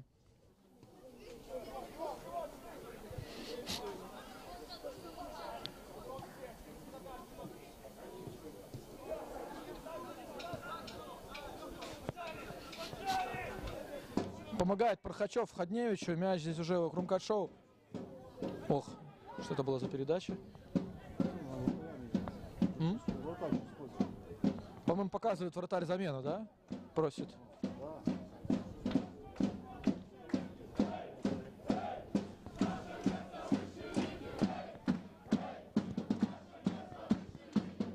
Уже какой-то плакат. Я не видел, что там. Вот так вот, видите, можно попасть на сайт Белультрас, вот они обычно нас всегда игнорируют. Надеемся, команда видит этот плакат, и Бростяк, такой большой перформанс. Думаю, что даже наш друг Skywalk пожалел, что поехал в Прагу, для того, чтобы не побывать, ну, вообще не смог побывать на этом матче. В Европе много хороших матчей на этой неделе было и в Лиге Чемпионов, и в Лиге Европы, но, по сути, наверное, один из первых перформансов Крумкачева вообще за все время существования команды. Очень здорово. Я даже отсюда не вижу с нашей комментаторской кабины, что там нарисовано. Надеюсь посмотреть потом вживую. Подготовились болельщики.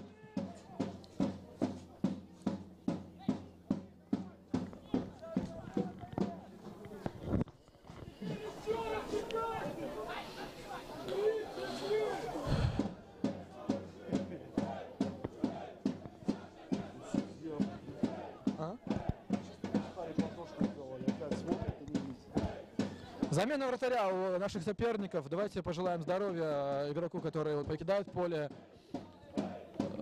Там такой серьезный парень выходит на замену. Отсюда прям такой настроен серьезно. Я думаю, что будет у него еще работа. Заканчивается сезон, и надеемся, что без травм обойдется и с той, и с другой стороны. Замена в футбольном клубе Ивацевичи. Поле покинул номер 33 Максим Кожедук.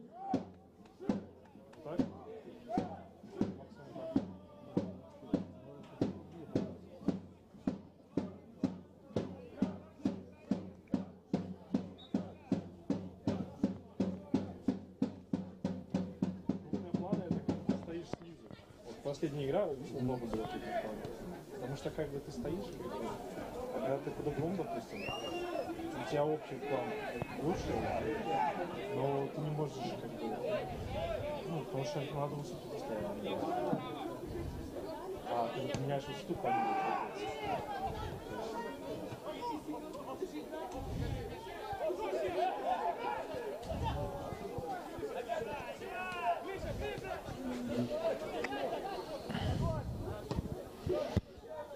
По-прежнему счет 1-0 в матче Руха-Шмяны. И Рух опережает Крумкачи в борьбе за первое место в чемпионате второй лиги в этом году. Но самое главное, что обе эти команды выходят в первую лигу по итогам сезона.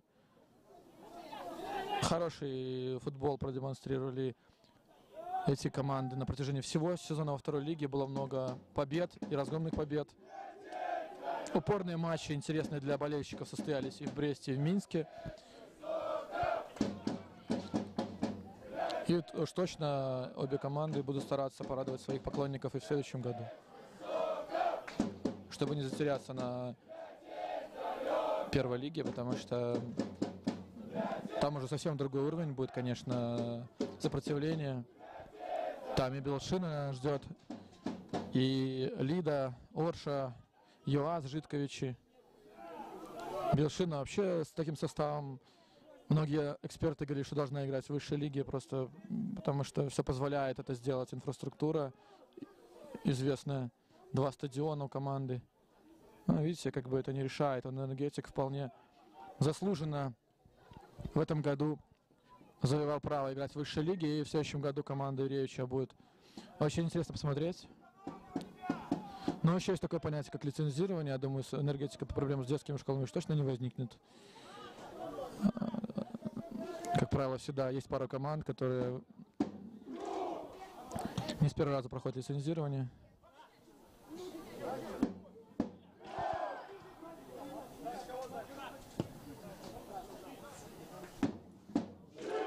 Жданок переводил на Лукашова. Не дошел мяч до Дениса. А вот уже опасная атака может получиться у Ивацевичей. Ну, смотрим, что обыграл Гахарию. И удар в направлении одиноко сидящего болельщика.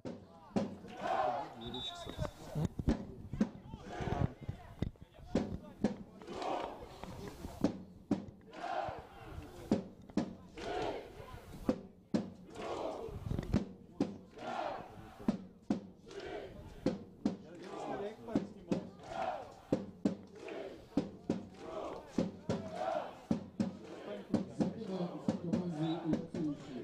Поле покинул номер 22 Артур Том. В игру вступил номер 4 Артем Макаревич. Богунов переводит мяч на Пархачева. Не было вне игры здесь. Ну, нужно сейчас... Вторым темпом догоняет Денис Лукашов мяч. Остается он у Крумкачева, отдает на Гахарию. Назад.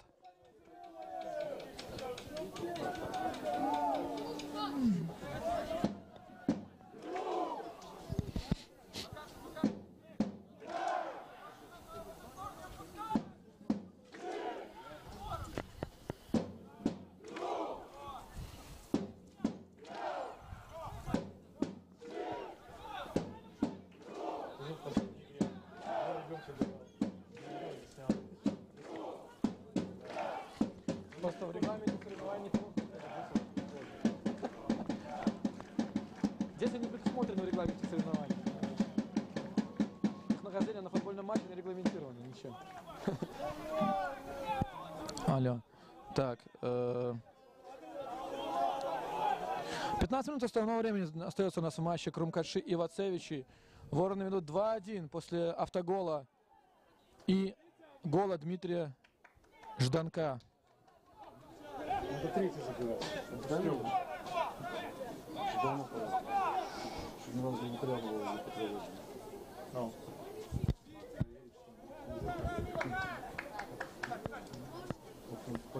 Вне игры.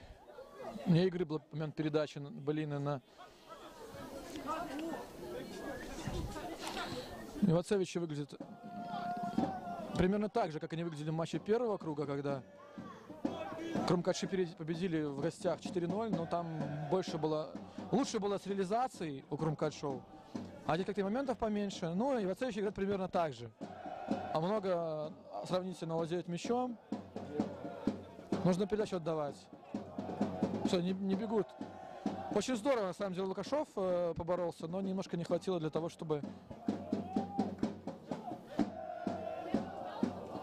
убежать 3-1.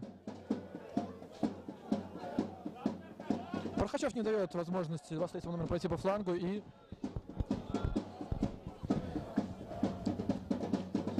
пытаются начать атаку гости через центр поля.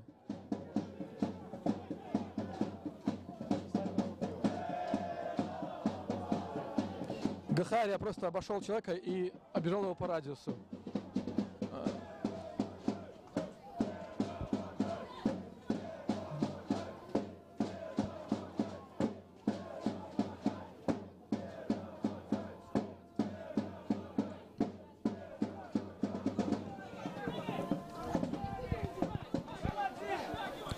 Переход в атаку Крумкачи. Был фол против Дмитрия Пархачева, но неплохо разрывает Крумкачи. Будет передача, наверное, на гол. Жданок забивает третий мяч. Ворота Ивацевичи. Очень красивый гол. Классно пробил Жданок.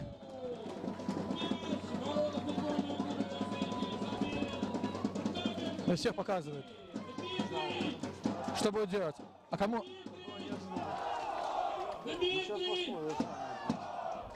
Призывает Жданок подойти всем тренерским, всю команду призывает подойти к тренерскому штабу. Я не понимаю, что они будут делать.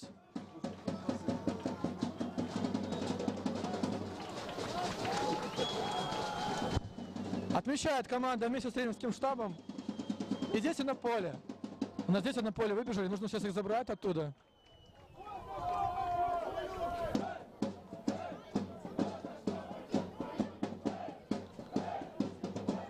Ну, Жданок сегодня, конечно, бенефис свой проводит.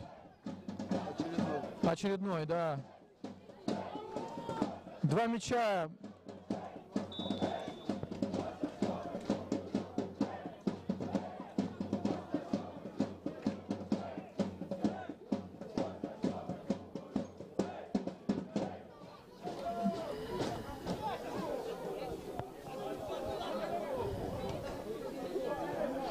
Рух уже 10 минут не обновлял счет в своем твиттере, поэтому сложно сказать, какой там счет у них. Или они расстроились, да, что-то там случилось, может быть. Пархачев неплохо. Отдает мяч на Алексеяна. Алексеян!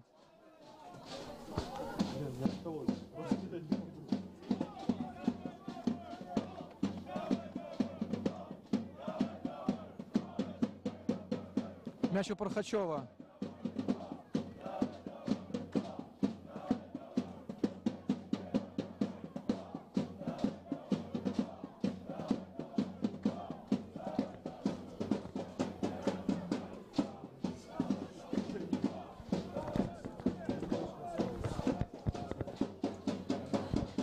Да, хорошо так и провели Крумкаши при третьем голе. Перешли быстро центр поля, было преимущество у них в численном количестве. Жданок прошел до примерно полукруга возле штрафной. Там справа забегал Гахария, Жданок оценил ситуацию и просто без шансов для вратаря пробил в дальний угол. Очень классный гол. Не раз уже мы видели такие голы от Димы в этом году. Это его 26-е очко, то есть 2 очка набрал сегодня. На дальнем фланге Пархачев бежит.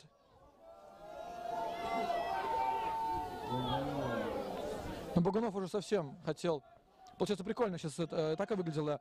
Пархачев увел защитников на ближнюю штангу, а остался на дальний один Ходневич. И только Богунов не смог его просто перебросить. Защитника этого центрального, который оставался с Ходневичем.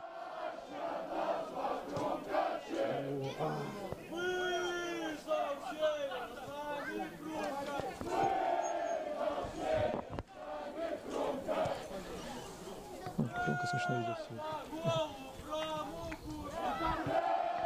Попал мяч в руку футболисту Ивацевича на границе штрафной площади. Ну, там, наверное, если бы даже не было нарушение, то было бы не пенальти, а штрафной. Очередной штрафной бы был.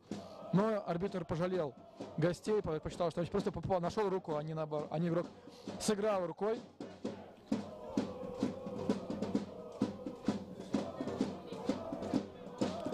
Классная передача Владимира Шибека. Находит Кирилл Алексеян здесь. Лукашов находит Алексеяна передачей своей. И подача будет в штрафную.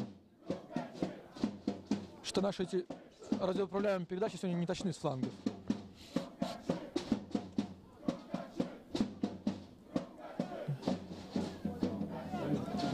Жданок. И последнего шага не хватило Богунову для того, чтобы нанести последний удар этот и сделать счет 4-1, но Крумкаши опять атакуют.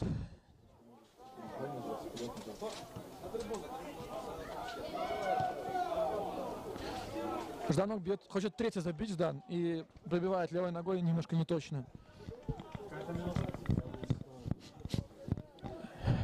83-я минута началась. Очень холодно, на самом деле, в Октябрьском. Тяжело стоять здесь, даже несмотря на то, что в куртке, там, в шапке, капюшоне, но все равно... Не могу сказать, что вы все равно правильно сделали, что остались дома. Если вы остались дома, смотрите нашу трансляцию на YouTube. Потому что классная атмосфера сегодня. Горячо сегодня от поддержки наших болельщиков. И, в принципе, от игры команды во втором тайме очень...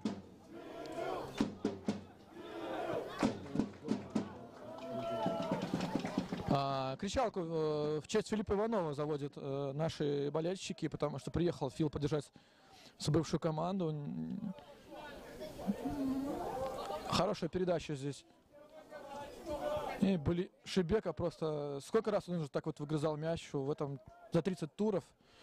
Владимир Шибека единственный футболист, который сыграл во всех 30 матчах Крумкаш-шоу. И даже на 1 сентября утром посетил линейку дочери, а после обеда поехал в Гомель. Так а что свистит сюда? Ну, что, голову ударил?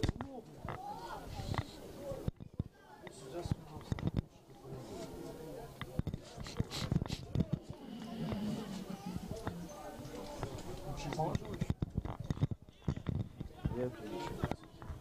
Ну, давайте же это. Я загуглил, я пошел еще в магазин, еще сходил. Я сюда водку взял. Ты? Не пели такое раньше? Что они поют? Не, новая песня. Не, это типа слова, новая песня. О, звучит как застольный. Не доходит мяч до Богунова, а теперь доходит. Ну-ка смотрим, что придумает Богунов.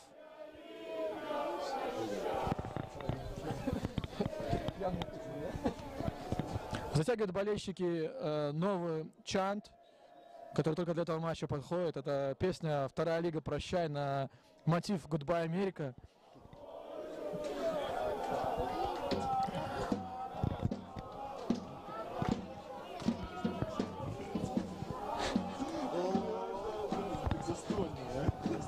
Да, прикольно так звучит песня, как будто ребята за столом находятся и поют эту песню «Вторая лига, прощай», очень душевно.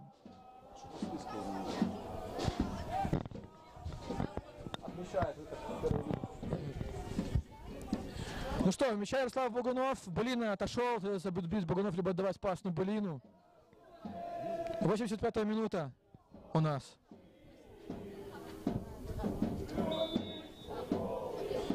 Замена в команде Ивасевичи, Коля покинул номер 5 Михаил Жук. В игру вступил номер 15 Евгений Васаев. Рус продолжает вести матчи со шмянами. Нету там.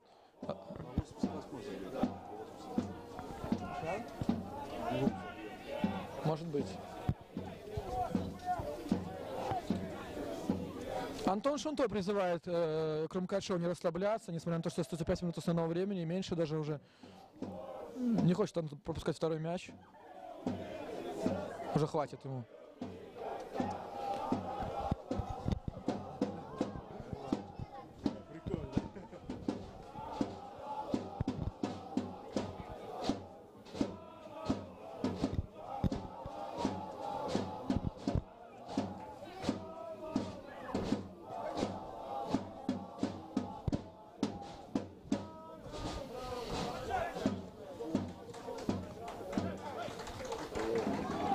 Ну что получилось? 4 в 2 могли выйти, немножко задержались. Крумкаши, Богунов с мячом. Начинает играть, зачем-то падает. И задержал атаку Богунов своей команды. Смотрите, как Лукашов перевел мяч.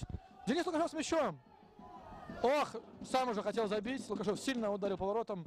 Надо было отдавать, конечно, кому-то из нападающих. Что-то? Недоволен тренер Ивасевич, ну, стоит отдать им должное, до конца играет команда, не распалась после этих двух пропущенных от Жданка во втором тайме мячей, то есть тренер до конца призывает свою команду играть, не ошибаться в центре поля, значит команда Ивасевича все будет в порядке, раз тренер до сих пор заинтересован в том, чтобы команда играла. Если кто-то из Ивасевичей смотрит нашу трансляцию, призываю вас болеть за свою команду, ходить на ваш классный новый стадион. Мы там были в первом круге, очень понравилось нам в Ивасевичах. Там все есть для того, чтобы команда играла и радовала своих поклонников.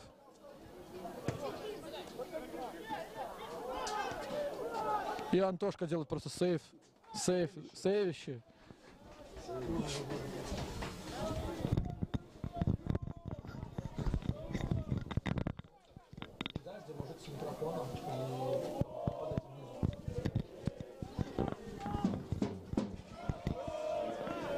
Я думала, это Юра Куличик.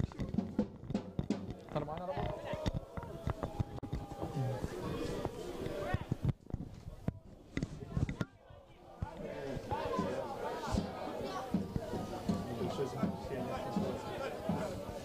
Зацепил молодой футболист Былину, но внук Былины зацепил его. Смотри, какой пас отдал. И смотри, как обрезался сразу же. Тренер очень недоволен, потому что сильный обрез получился у Гриша Гахария, решится на удар. Гол! Дима Гахария забивает. Ничего себе! Ты не видел? Не слышишь. Вот так вот.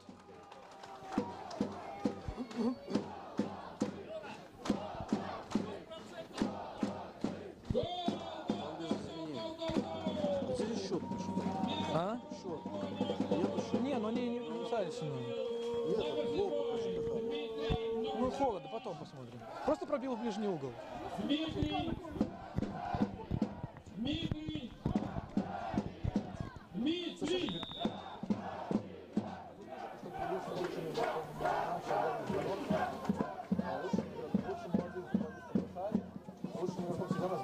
Да? Правильно или нет?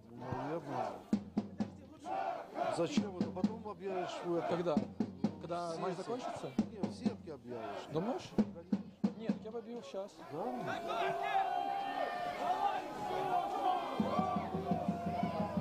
Прохачев. Прохачев наносит удары, там все немного не хватило для того, чтобы...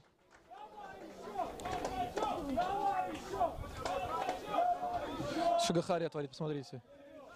Хочет второй забить еще, смотри, бежит, и Гахария просто зверюга. И борьбу еще. И желтую карточку получил, смотри. Ну, это как бы такое, необязательное предупреждение, но... 3 минуты добавлено к основному времени матча. Добавлено минимум 3 минуты.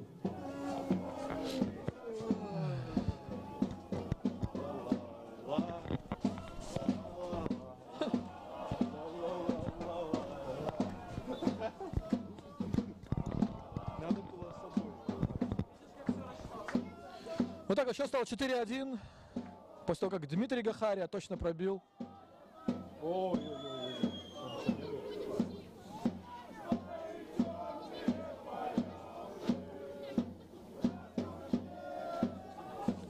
Ивацевичи не сдаются, пытаются провести контратаку, но сложно. Крумкачи выглядят физически интереснее. Вот они во втором тайме забили 2 мяча и в конце просто поджали, и Гахария отличился 4-й раз. А? Справедливый счет?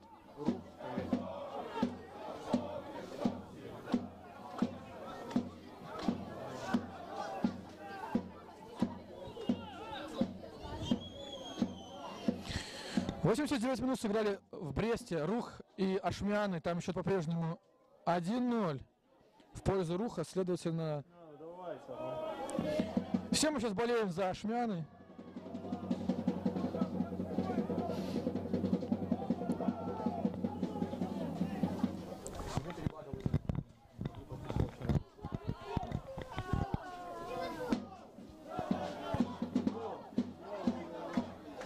Бегут Ивацевич в атаку, не дает Кирилл Алексеян. Получил мяч, 20 номер здесь.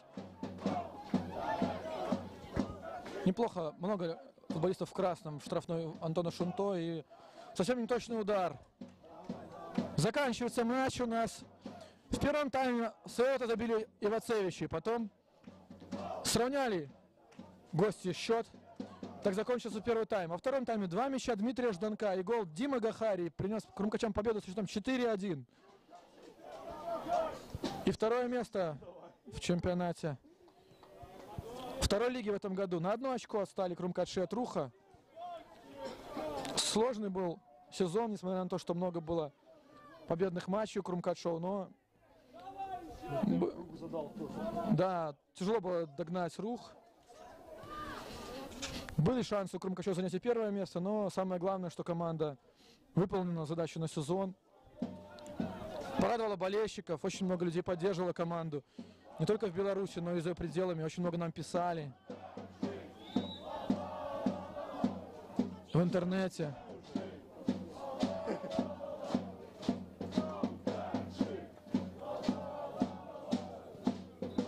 Окончен сезон 2018 для Крумкачева. Побеждаем мы Ивацевичи счетом 4-1. Поздравляю всех с окончанием сезона, с выходом в первую лигу. Устали мы за этот год, так же, как футболисты. Устали мы за этот год, много работали для вас. Надеемся, что вы будете с нами в следующем году в первой лиге. Там будет все совсем по-другому. Все очень интересно.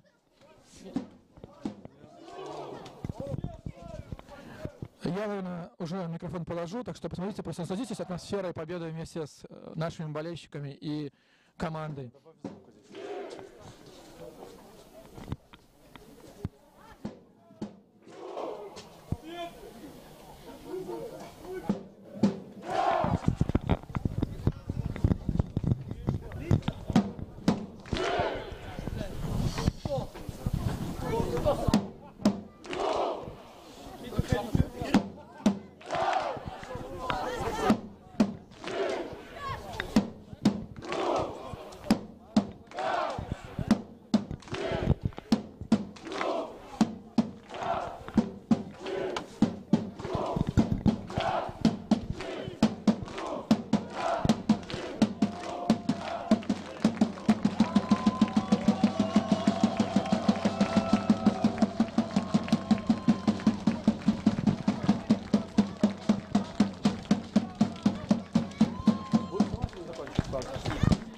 Давай посмотрим. Мало ли что произойдет.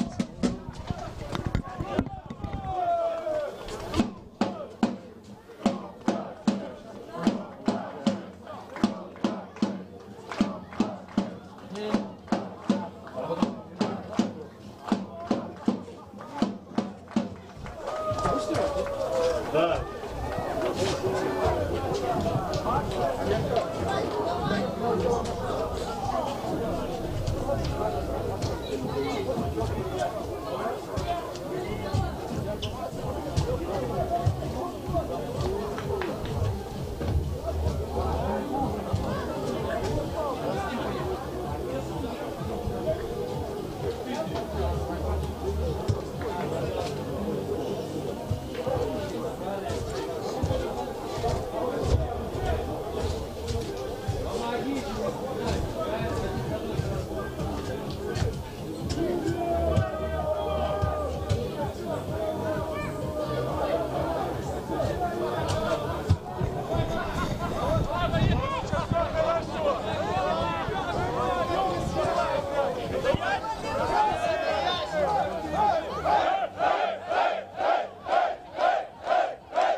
Что так мало зарядился?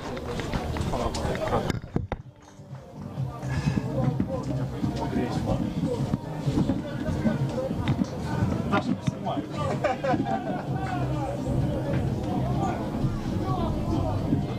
Лучшим игроком матча в составе футбольного клуба «Каши» признан номер 54 Дмитрий Жданов.